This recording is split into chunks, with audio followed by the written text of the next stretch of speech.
오늘 억울한 비난을 당할 때라는 제목을 가지고 하나님의 말씀을 증거하겠습니다. 영락교회를 담임하셨던 한경직 목사님의 이야기입니다. 여러분, 한경직 목사님은 교회 안 다니시는 분들도 많이 아세요. 워낙 유명한 한국교회를 대표하는 목사님이시고 너무 훌륭하신 목사님이셨죠. 그런데 한경직 목사님께서 목회하실 때 이야기입니다. 주일날 예배를 마치고 사무실에 와서 앉아서 쉬고 계신데 갑자기 그 교회 집사님 한 분이 노크를 하고 들어오더랍니다. 근데 그 집사님이 아주 유명한 집사님이에요. 뭐로 유명하냐면 대를 이어서 그 담임 목사님을 비난하는 데 앞장서는 분이세요. 3대째. 그분이 종이를 하나 딱 꺼내요. 인사를 하더니 종이를 하나 딱 꺼내더니 목사님을 보여드리더랍니다. 그러면 거기 보니까 그 제목이 이거예요. 한경직 목사의 죄목 36개. 아주 1부터 36까지 죄를 이렇게 다 적어 온 거예요. 그러면서 이거 교인들 앞에서 회개하고 담임 목사 그만두라고 그렇게 협박을 하더랍니다. 그래서 얼마나 당황스럽겠어요. 근데 한 목사님이 참 겸손하신 분이셔서 이게 겸손인지 뭔지는 모르겠지만 그 이북 사투리로 다 맞는 얘기입니다. 그러시더래요. 다 맞는 얘기입니다. 그런데 제 죄가 36개밖에 안 되겠습니까? 여기다 0 하나 더 붙여서 한 360개는 되는 것 같은데 가서 연구 좀 더 하고 오시라요. 그러면서 돌려보냈대요. 이렇게 이야기하셨지만 목사님 마음이 얼마나 아프셨는지 은퇴하시고 나서 후배 목사들한테 간증하시면서 이 얘기를 하셨대요. 내가 그때는 얘기 못했지만 나 편하게 목회한 거 아닙니다. 그러면서 정말 나도 어렵게 목회했습니다. 그 간증을 하셨다라고 합니다. 2000년 전 사도 바울도 그런 경험이 있습니다. 사도 바울도 자신이 세운 교회, 고린도 교회로부터 얼마나 많은 억울한 비난을 당했는지 모릅니다. 여러분, 그럴 때는 어떻게 해야 될까요? 억울한 비난 당할 때. 오늘 바울이 했던 방법을 통하여 우리들의 방법을 삼기를 원합니다. 첫 번째, 하나님께서 우리에게 주시는 말씀은 억울한 비난을 당할 때 하나님을 바라보라 라는 말씀입니다. 억울한 비난을 당할 때 하나님을 바라보라. 말씀드린 바와 같이 고린도 교회는 그 바쁜 바울이 1년 반 동안 고린도라는 지역에 머물면서 전도하면서 세운 교회가 고린도 교회였습니다. 여러분, 어느 교회나 교회를 창립하신 파운더, 세우신 목사님은 인정을 받습니다. 교회에서 함부로 하고 무시 못해요. 왜냐하면 그 목사님 안 계셨으면 교회가 아예 생기지도 않았는데요. 그 목사님 덕분에 생긴 교회니까 그 교회에서는 그 교회 세우신, 창립하신 목사님은 인정을 받습니다. 그런데 바울과 고린도 교회 관계는 좀 달랐습니다. 바울이 세운 교회였는데도 고린도 교회는 틈만 나면 담임 목사였던 바울을 욕했습니다. 이 고린도후서 10장은 닉네임, 별명이 있는데 그게 바울의 셀프 디펜스, 바울이 자기 자신을 변호했던 장이다라는 제목이 있습니다. 얼마나 마음이 아픕니까? 내가 전도해서 내가 집사 세우고 내가 장로 세운 그 사람들이 나를 욕하더라는 거예요. 자, 그 욕이 어떠했는지 우리 1절 말씀, 고린도후서 10장 1절 말씀을 같이 봅니다. 시작. 나 바울은 그리스도의 온유하심과 관대하심을 힘입어서 여러분을 권면합니다. 내가 얼굴을 마주 대하고 있을 때에는 여러분에게 유순하나 떠나 있을 때에는 여러분에게 강경하다고들 합니다. 아멘. 자, 성경이 아주 마일드하게, 온화하게 쓰여져서 느낌이 잘 안 오시겠지만 이 얘기의 뜻은 이렇습니다. 앞에 와서는 얼굴 보고는 한마디도 못하는 사람이 편지로는 별의별 말을 다 쓰네. 겁쟁이. 우리 담임 목사 겁쟁이 그 얘기입니다.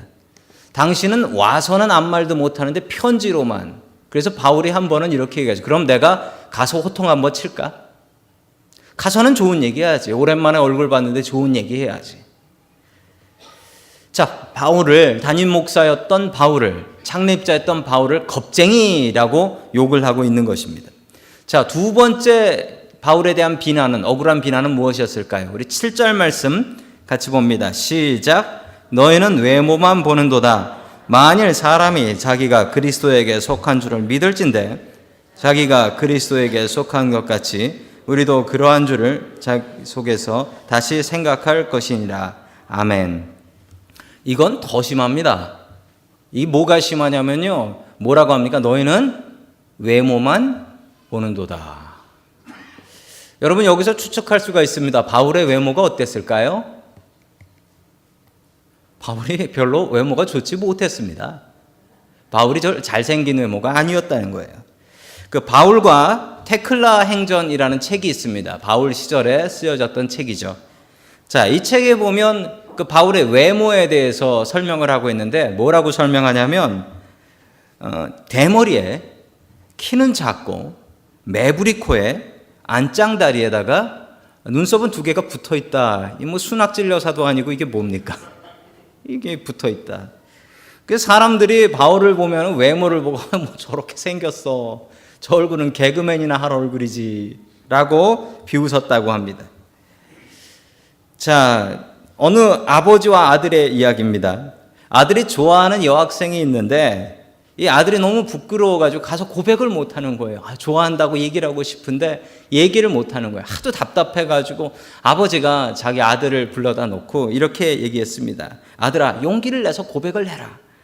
용기 있는 자만이 미인을 차지할 수 있다. 그 영어 속담도 있잖아요. No one but the brave deserve the fair라는 속담도 있습니다. 자, 그 얘기를 딱 하니까 아들이 한숨을 푹 쉬면서 뭐라고 얘기했을까요? 아버지는 참 용기가 없으셨나 보네요. 이해가 되십니까? 못생긴 엄마인가 봐요. 여러분, 제가 얼마나 용기 있는 사람인지 여러분 아시겠죠? 웃음의 의미가 뭔지 모르겠네. 한국은 외모지상주의입니다. 사람의 얼굴을 봐요. 한국의 최고의 유명한 것은 뭐냐 그랬더니 성형수술이래요. 한국 여자 얼굴은 그냥 그 얼굴이 아니래요. 요즘은 남자도 그렇대요. 얼마 전에 한국에서 오신 목사님 한 분을 만났습니다. 목사님께서 제 손을 꼭 붙잡으면서 뭐라고 말씀하셨냐면 조언을 해주셨죠. 선배님이신데 목사는 외모도 관리해야 돼 라고 하셨습니다. 야, 이 한국에서 오신 분들은 다 다르구나 라고 제가 깨달아 알았습니다. 바울에 대한 욕이 그거였습니다. 아니, 목사가 말씀 잘 전하고 능력 있으면 된 건데 교인들이 뭐라고 해요? 그냥 우리 담임 목사 못생겼어. 혹시 찔리시는 분 계세요? 자, 못생겼어 라고 얘기를 했다는 거죠. 바울이 그래서 하는 얘기가 너희들은 외모만 본다. 목회자도 외모만 본다. 외모만 봐서는 안 된다. 그 속이 중요하지 외모가 뭐 중요하냐라고 이야기를 하고 있습니다. 자, 계속해서 세 번째 억울한 비난, 우리 10절 말씀 같이 봅니다. 시작. 바울의 편지는 무게가 있고 힘이 있지만 직접 대할 때는 그는 약하고 말주변도 변변치 못하다 하고 말하는 사람들이 있습니다. 아멘.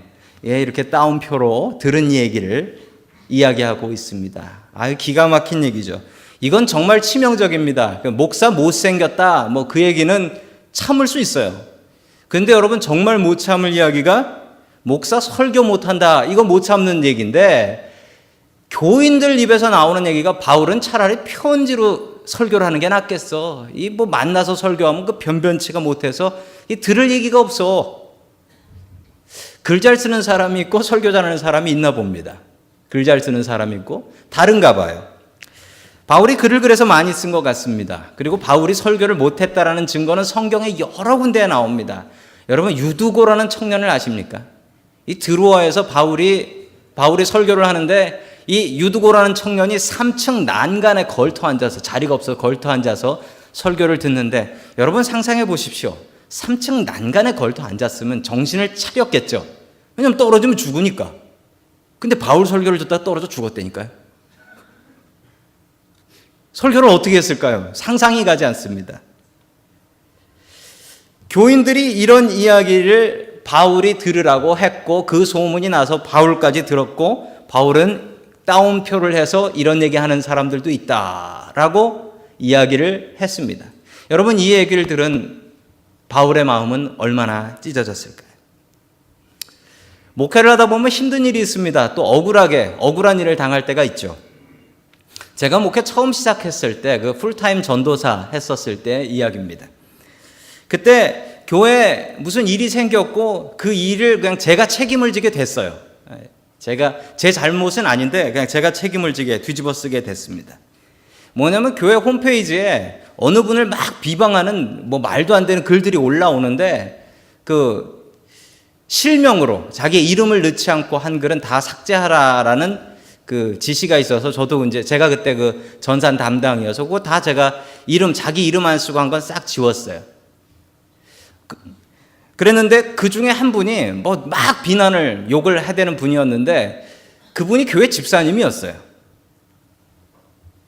그 집사님이 주일날 예배를 드리고 저를 찾아왔어요. 저를 찾아오셔서 저를 딱 보는 순간 당신이 김동원 전도사야? 그러대요. 그래서 네 맞습니다. 그랬더니 가지고 있던 자기 성경책을 제 책상에 집어 던져버렸어요. 그리고서 따옴표입니다. 하라는 목회는 안 하고 뭐 하는 짓이야. 내가 이 교회 다니질 말아야지. 주일날 제 사무실에서 제 책상 앞에서 벌어진 일이었습니다.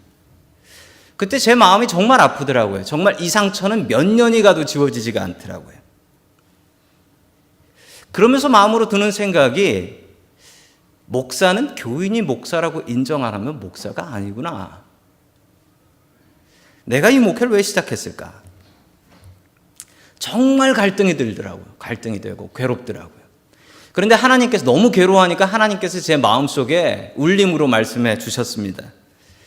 저를 꾸짖으면서 이렇게 말씀하셨는데 너는 저 집사 바라보고 목사하냐? 너는 저 집사의 종이냐 내 종이냐? 나보고 목회해야지. 그 말씀이 아직까지도 제 마음을 울리고 어렵고 힘든 일 있을 때마다 항상 제가 마음속으로 다짐하는 일입니다. 저는 하나님의 종입니다.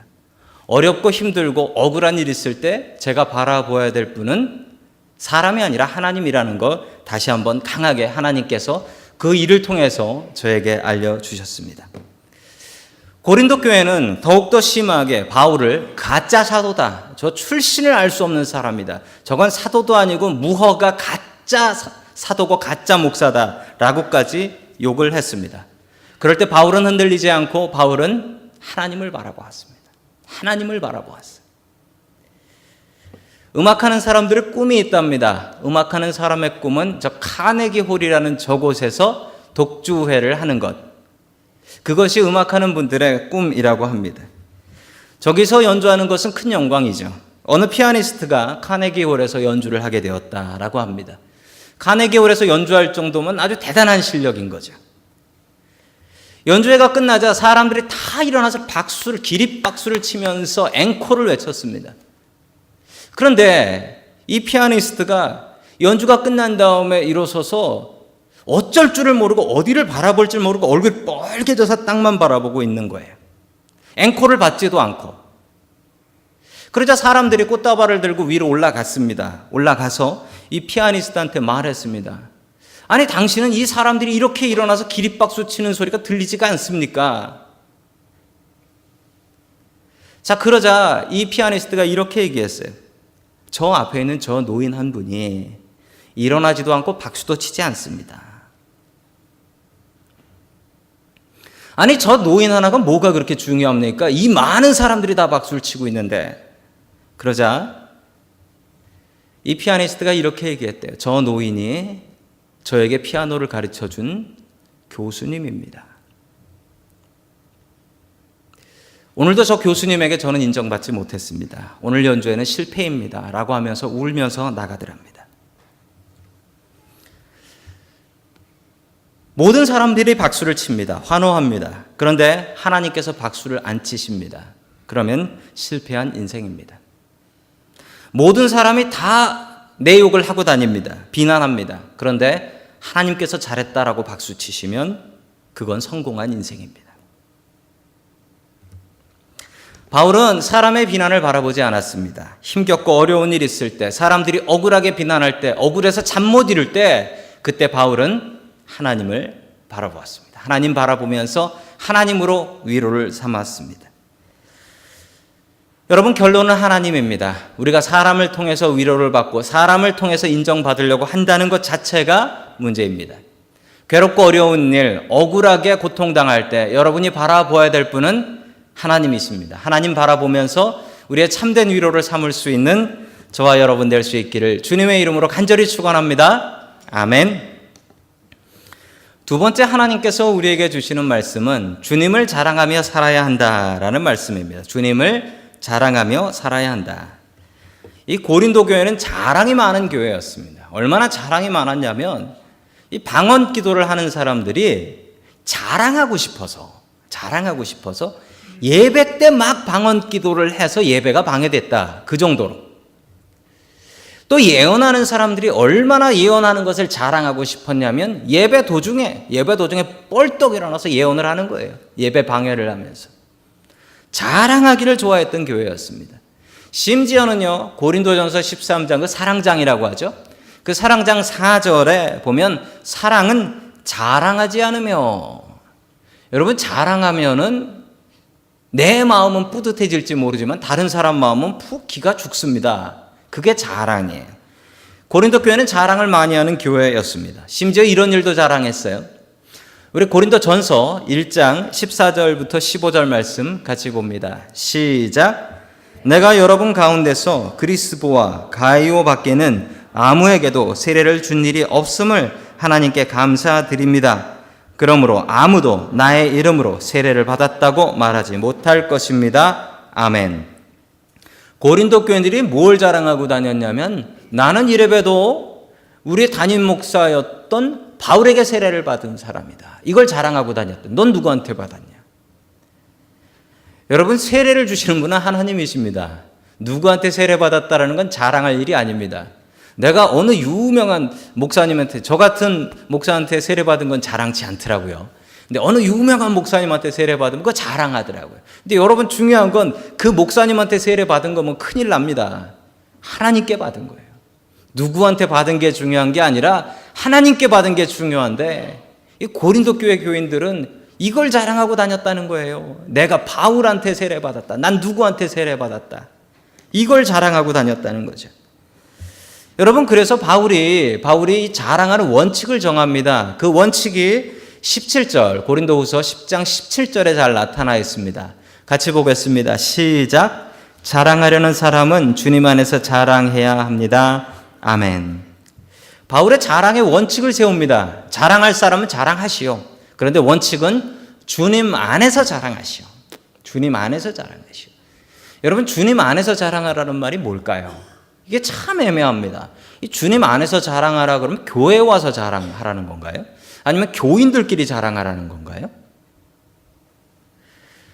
바울이 말하는 이 주님 안에서 자랑하라는 것은 주님을 자랑하라는 겁니다. 주님을 자랑하라. 사람들이 교회에서 자랑들을 많이 합니까? 자랑합니다. 미용실 가서 머리를 하면 와가지고 교회 오셔가지고 머리를 한번 그냥 있지 않고 머리를 한번 찰락 한번 흔들어가지고 사람들의 시선을, 반지를 하면 이렇게 보면서 저게 뭐 있어? 그러면서 반지 한번 반짝 보여주시고, 안 알아주면 집에 가가지고 쓱내고, 교회 와서 자랑들을 해요. 어느 장로님이 자식 자랑, 이 자식 자랑이 답이 없잖아요. 자식 자랑을 하는 장로님이 계셨습니다. 맨날 교인들 만나면은 점심 먹고 나서 커피 마시면서 커피 사준다고 해놓고서 모아가지고 맨날 자기 자식 자랑을 하는 거예요. 뭐라고 자랑했냐면 우리 큰아들은 미국에서 지금 교수로 있고, 우리 둘째 아들은 캐나다에서 치과 의사를 하고 있고, 셋째 딸은 독일의 연구원으로 있고, 막내 딸도 요번에 이태리로 성악 공부를 하러 나간다고. 이 얘기를 듣고 있으면 교인들이 외워요. 둘째는 뭐고, 하도 많이 들어서. 이렇게 이 얘기를 들으면 뭐 기가 죽잖아요. 기가 죽어서 듣고 있던 집사님 하나가 이렇게 질문을 했습니다. 장로님 질문. 근데 장로님 자식들은요, 하나같이 장로님 곁을 아주 멀리 떠나는 경향이 있네요. 어떻게 된 일입니까? 한번 쏘아붙였답니다. 여러분, 자랑하면 내 마음은 뿌듯할지 몰라도 다른 사람의 귀는 훅 죽습니다. 여러분, 자랑하면 안 돼요. 교회에서 자랑하면 안 되는데 교회에서 자랑들을 많이 해요. 제가 어릴 적에 저희 교회 목사님은 부흥사 목사님이셨는데 설교를 시작하실 때 이러고 시작하셨어요. 뭐라고 시작하셨냐면 이 넥타이가 얼마짜리인지 아십니까? 이게 30만 원짜리입니다. 그리고 구두를 딱 보여주시면서 이 강대상 밖으로 구두를 보여주면서 이 구두가 얼마짜리인 줄 아십니까? 300만 원짜리입니다. 예수 믿으면 다 저처럼 복 받을 줄로 믿으시기 바랍니다. 아멘 다 했다고요. 지금 생각해 보면 그게 자랑을 한 건가? 하나님께 영광을 돌린 건가? 그래서 저는 넥타이를 안 맵니다. 교회에서 자랑을 많이 해요. 그래서 한국에는 이런 말이 있습니다. 특히 가장 답 없는 게 손주 자랑이에요. 그래서 손주 자랑하려면 10,000원 묻고 시작해라 라는 얘기가 있어요. 이 가장 견디기 힘든 게 손주 자랑입니다. 어느 또 권사님이 자기 손주를 그렇게 자랑하더래요. 손주를 자랑하는데 얘는 밥 투정도 안 부리고 뭐 용돈 달라는 얘기도 없고 집에 늦게 오는 일도 없다고 하도 자랑을 하니까 옆에서 물어봤대요. 걔가 몇 살인데요 도대체 그랬더니 이제 100일이 지났다고. 이런 식으로 손주 자랑은 답이 없어요. 여러분 교회가 자랑하는 곳은 아닙니다. 여러분 교회가 자랑하는 곳은 아니에요. 주님 안에서 자랑한다라는 것은 교회 모았다가 교회 와서 자랑해라 그 얘기가 아닙니다. 주님의 위대하심을 자랑하라는 얘기예요. 주님의 위대하심, 주님께서 함께하심, 주님께서 나를 도와주심, 그것을 자랑해야 됩니다. 왜냐하면요, 여러분 우리가 아무리 노력해서 수고해서 뭔가 얻었다고 할지라도 여러분 그게 우리의 수고만으로 되는 것은 아니라는 사실입니다. 여러분 안 그렇습니까? 내가 수고해서 그만큼 얻었어요? 농부가 농사 짓는다고 씨를 뿌려요. 씨를 뿌려요. 그리고서 벌레 먹지 말라고 약을 쳐요. 물이 부족하면 물도 돼요. 그래서 추수를 하면은 그 하비스트, 그 추수가 누구 겁니까? 농부 거죠? 농부 거예요. 근데 여러분 잘 생각해 보시면 농부가 해 띄웠죠? 해 없이 잘합니까? 농부가 해 띄웠습니까? 농부가 비 내렸습니까? 농부가 우산으로 태풍 막았어요? 해가 안 뜨면, 비가 안 오면, 태풍이 몰려오면 여러분 농부의 수고가 뭐가 됩니까? 농부가 수고한 대로 거둔다면 흉년도 없고 풍년도 없어요. 맨날 똑같아야지. 내가 한 만큼 거두는 거니까. 흉년, 풍년은 뭡니까? 농부의 수고 플러스 알파가 있다는 거죠? 그게 뭡니까? 하나님의 은혜예요. 그건 하나님의 은혜예요. 하나님의 은혜가 없으면 농부가 아무리 수고하면 뭐예요? 태풍 한번 불어버리면 끝나는 거지. 태풍 한번 지나가면 끝나는 거예요. 벌레 한번 먹어버리면 끝나는 거예요. 농사 잘 됐다고 자랑할 일이 아닙니다. 뭘 자랑해야 됩니까? 하나님이 도와주셨어. 하나님의 은혜야. 이걸 자랑해야죠. 이걸 자랑해야죠. 안 그러면 여러분 나 자신을 자랑하면요, 나 자신의 자랑으로 다른 사람이 상처 입어요. 마음 다쳐버려요. 여러분 하나님을 자랑하면 하나님의 이름만 높아지는 게 아니라 나도 형통하게 잘 살 수 있습니다. 나도. 하나님 자랑해야 됩니다. 내 자랑하면 친구 다 떨어져요. 여러분 오늘 예배 끝나고 한번 내 자랑 한번 해보십시오. 친구 다 떨어집니다. 밥 먹는데 나 혼자 먹어요? 아무도 근처에 안 올라 그래요. 내 자랑하지 마세요. 내 자랑하지 마세요. 여러분 우리 같이 따라해 볼까요? 내 자랑하지 않겠습니다. 하나님을 자랑하겠습니다. 아멘. 아멘입니다. 여러분 아멘이에요.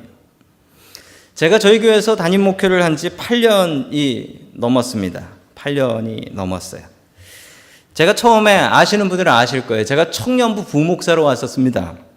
어떻게 제가 청년부 부목사로 오게 됐냐면 미국에 와서 이제 공부하러 왔죠. 공부하러 와서 차 한 대 산다고 지금 타고 다니는 차 있습니다.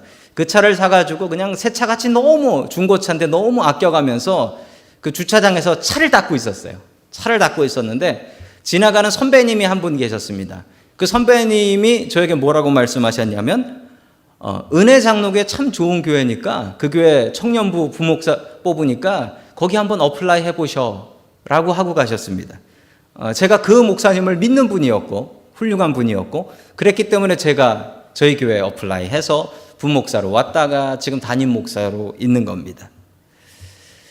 곰곰이 생각해 보면 8년 참 하나님의 은혜로 지내긴 했지만 그래도 나니까 이런 생각이 제 마음에 왜 없겠어요? 저도 사람인데 있죠. 그런데 다시 한번 곰곰이 생각해 보니까 세상에 저 같은 목사 흔합니다. 아니요, 저보다 더 훌륭한 목사님도 너무너무 많습니다. 잘 생각해 보니까 제가 한 대로 거둔 게 아니라 하나님의 은혜가 아니었다면, 제가 그때 차 안 닦았다면, 그리고 그분이 한번 어플라이 해봐 라고 이야기하지 않으셨다면 저는 어떻게 살고 있을까요? 어디서 무엇을 하고 있을까요? 생각해 보면 나 자신을 자랑해야 될 것이 아니라 하나님을 자랑해야 됩니다. 하나님을 자랑. 하나님의 은혜지 이게 내가 한 대로 거두는 게 아니라는 거예요. 내가 한 대로. 하나님의 은혜입니다. 그래서 바울은 이야기합니다. 나 자신을 자랑하지 말라. 하나님을 자랑하라. 하나님을 자랑하라. 자랑할 사람은 주님 안에서 자랑하라. 주님을 자랑하라는 거예요. 주님의 은혜, 주님께서 나와 함께 하심, 나를 지켜주심, 그걸 자랑해야 됩니다. 한국에서 축구 제일 잘하는 선수가 누굴까요? 한국 국내 K리그라고 하죠. 그 K리그에서 가장 축구를 잘하는 선수는 이 선수입니다. 이 김신욱이라는 선수예요. 김신욱이라는 선수인데 이 선수는 특징이 있습니다. 이번에 K리그에서 제일 잘한 선수로 뽑혔는데요. 이 선수가 키가요 196cm예요. 6.4feet. 이게 농구 선수 키지 축구 선수 같지는 않습니다. 원래는 이 선수가 울산현대라는 팀의 수비수였습니다. 수비수. 그런데 이 선수가 공격수가 됐어요. 왜 공격수가 됐냐면 공격할 사람이 부족해서 감독이 너 키 크니까 공격해봐. 그렇게 키워줬대요. 그 김호곤 감독님이라는 분이 이 선수를 불러서 너 이제부터 공격해라. 여러분 이게 말이 안 되는 거예요. 수비하던 선수가 공격하는 것은 이게 완전히 다른 거예요. 같은 축구지만 완전히 다른 건데 이 선수는 어렸을 적부터 계속 수비만 하던 선수였는데 이 선수를 공격하라는 게 말이 안 되죠. 그런데 이 선수 안에 이 공격하는 재능이 있었던 거예요. 2013년 올해 최고의 선수로 뽑혔습니다. 최고의 선수로 뽑혀서 이 상 받으러 나가는데 이 아나운서가 이렇게 얘기했어요. 시간 넉넉하게 드릴 테니까 마음껏 하고 싶은 얘기 하세요 라고 얘기를 했더니 이 선수가 제일 먼저 한 얘기가 뭐냐면 저는 하나님께 속한 축구 선수입니다. 이러고서 감독님께 감사하고 뭐 이런 얘기를 했어요. 마지막으로 지금 이 순간 생각나는 사람이 누가 있습니까? 라고 했더니 하나님이요. 그렇게 얘기하고 내려갔습니다. 제가 그 인터뷰를 보고 참 감동이 됐습니다. 그 인터뷰를 보고 참 감동이 되더라고요. 이 선수는 자기의 자리에서 하나님을 자랑했습니다. 내가 키 크니까, 내가 좀 잘하니까 이걸 뽐낸 게 아니라 가장 높은 그 자리에서 하나님을 자랑하고 내려왔습니다. 내가 잘해서 여기까지 온 게 아니라는 거죠. 하나님께서 안 도와주셨으면 나는 골 한 골도 못 넣는 수비수. 그런데 하나님께서 지켜주시니 공격수. 하나님께서 지켜주시지 않으셨다면 이런 영광은 나에게 없었을 것입니다. 하나님을 자랑했습니다. 여러분, 바울은 하나님을 자랑합니다. 하나님을 자랑하고 하나님의 은혜를 증거하며 살았습니다. 나 자신이 좀 배웠지, 나 자신이 좀 잘났지, 이 교만은 다 내려놓았습니다.